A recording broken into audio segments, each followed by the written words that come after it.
We're ditching the RV to spend a few weeks in Europe. Over the next few episodes, our adventures through Italy and Croatia. Welcome back to Project RV and our 3-week journey through Europe with our friends. Last episode, we began our adventure in Italy, where we took in the sights, sounds, incredible history, and of course the amazing food in Rome. But now it's time to move on.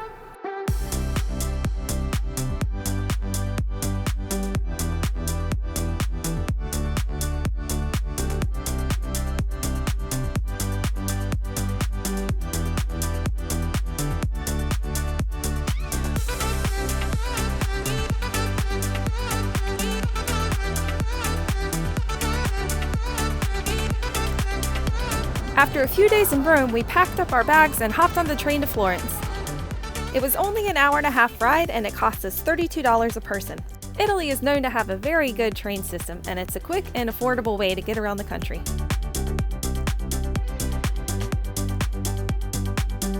We're doing it in the rain.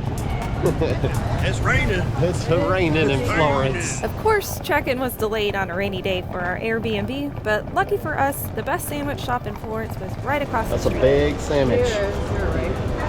What is it? That place.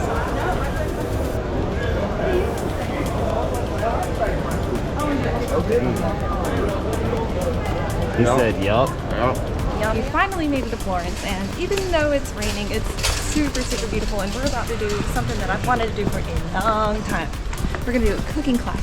And good thing, because I'm hungry. Super hungry. Going to a cooking class is not only a blast, but it's also a great way to take a bit of the delicious Italian cuisine home with you. We learned how to make 3 types of pasta from scratch: ravioli, tortellini, and pappardelle. Cooking class is awesome. Unlimited time. Like that? Sausage circle. Sausage? Our instructor, Chef Lorenzo, was a great teacher, and he kept us entertained the whole class. It cost us $70 a person, and it was one of my favorite things that we did in Europe. We'll leave the link for the booking below, and make sure you pick the unlimited wine class. That's pretty cool.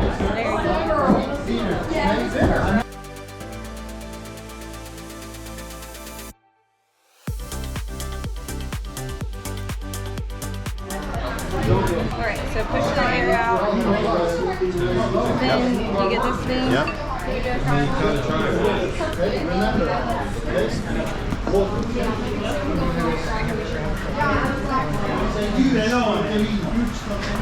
Tortellini? Tortellini.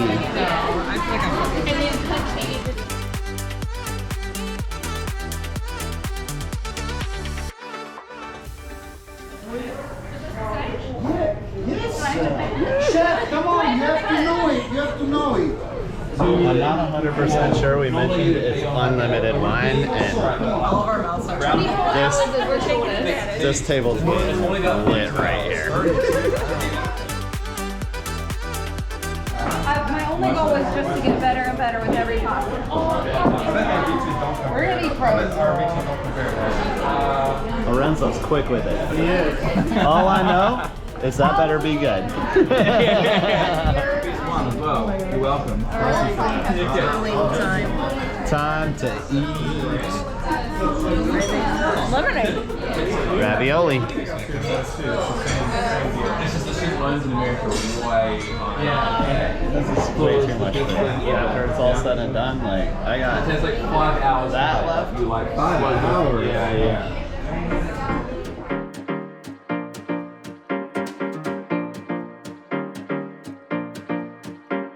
One of the best parts of Florence is its walkability, and day 2 was all about exploring, so walking is one thing we did plenty of.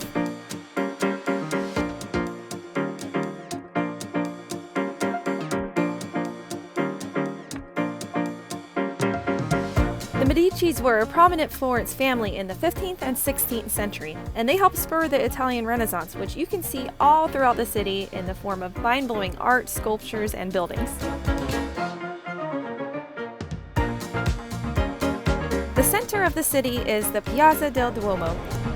It contains the Cathedral of Santa Maria del Fiore, which was by far our favorite building in Italy and one of the most visited places in Europe. Oh, that's the climb the tower. So here's the thing about Florence. You look down a street and you're like, oh, we should go down that street. They all look really cool. And what's really cool is that the Duomo has been our North Star, so we just go out from there, walk back, can't get lost. Shopping for the ladies right now. The amazing detail and time involved is truly mind-blowing. Every time you look at the buildings, you can find a feature that you never noticed before.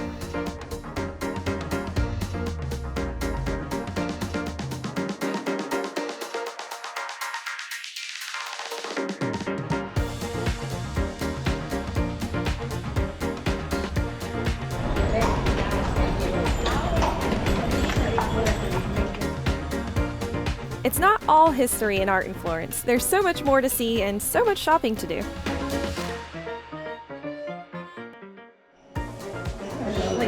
She finally bought a ring. Let's see it. Yay, show 'em. Not like that ring, not the one she's looking for, but you know.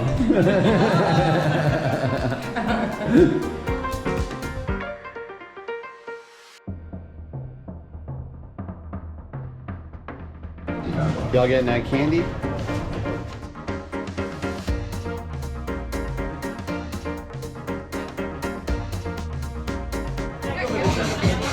Dog store.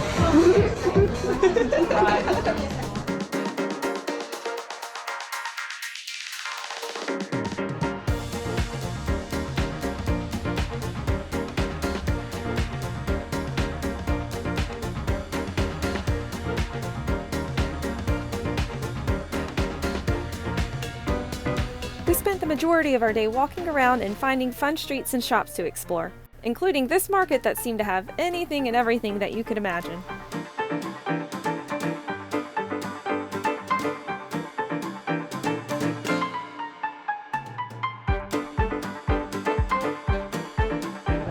If you're looking for gifts for parents, the market is definitely where to come. You can get good prices, little negotiation, lots of stuff here. After working up an appetite, it was time to try some bistecca alla Fiorentina, or as we call it, Florentine steak, which everyone said we had to try. Steak Florentine. Steak Florentine. Lasagna. We're suckers for a good sunset, and in Florence there are two popular sunset spots. We decided to check out Ponte Santa Trinita, which is one of the bridges on the Arno River. Okay, we just got done with an amazing meal. I think I just had the best lasagna of my life. Don't tell my mom. But we made it out just in time to catch the sunset. We are in one of the bridges with a great view of Ponte Vecchio behind us and a great view of the city in front of us.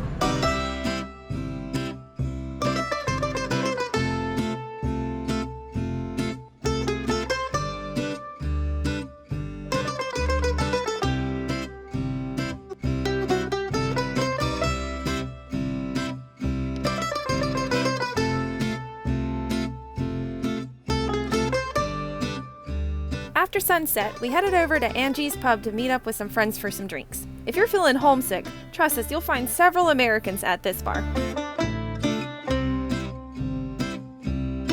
Day 3, we had more exploring, more beautiful buildings, and of course, more walking, so we grabbed some espresso and hit the Cobblestones.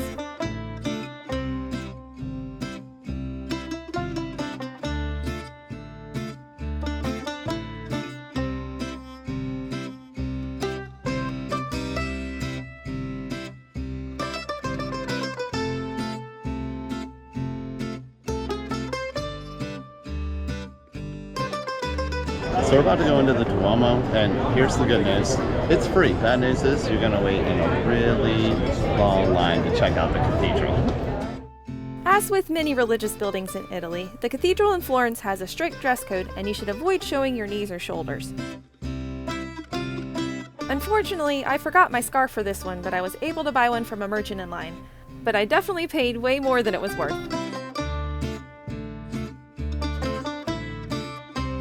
Even with the long lines and strict dress code, a trip to the cathedral is definitely worth it. It's the 4th largest church in the world, and it was completed in 1434.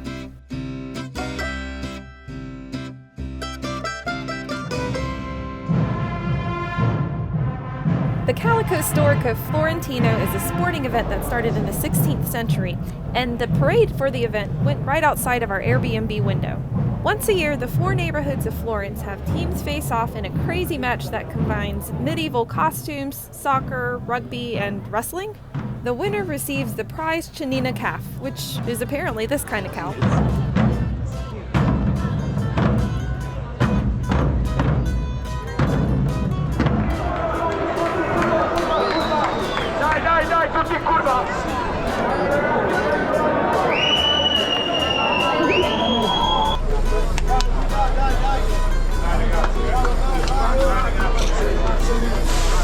I would not mess with any of these dudes.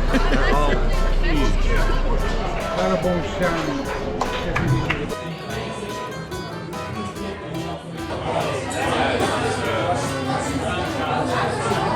Oh my god.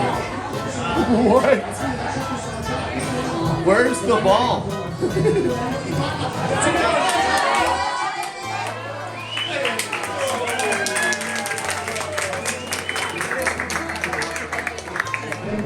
Just so y'all know, we're in a blue team bar, not the green team. Do not cheer for the green team scoring. I accidentally did that. Yeah, and although we weren't able to score actual tickets, thankfully we were able to walk down the street to a bar that's showing it on the TV.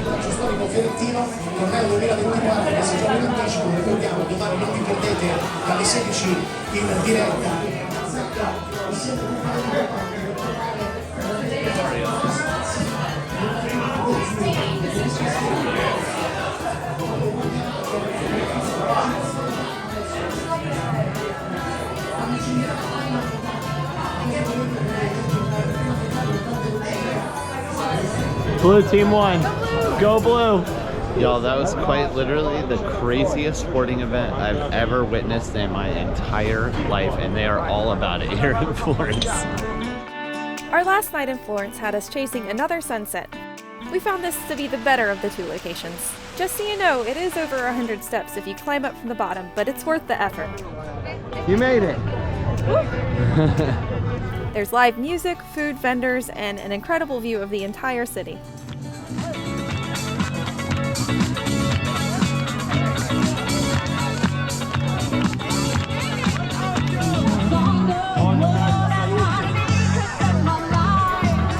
DJ saved my life. Last night a DJ saved my life.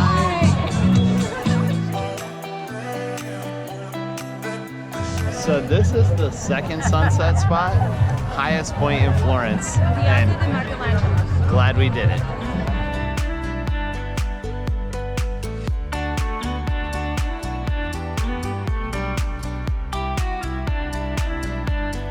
And of course, we couldn't leave Italy without getting some gelato in our lives. Cookies and cream, caramel sea salt. Pistachio and cafe. Nutella and pistachio. Ooh, y'all are gangster. Let's go.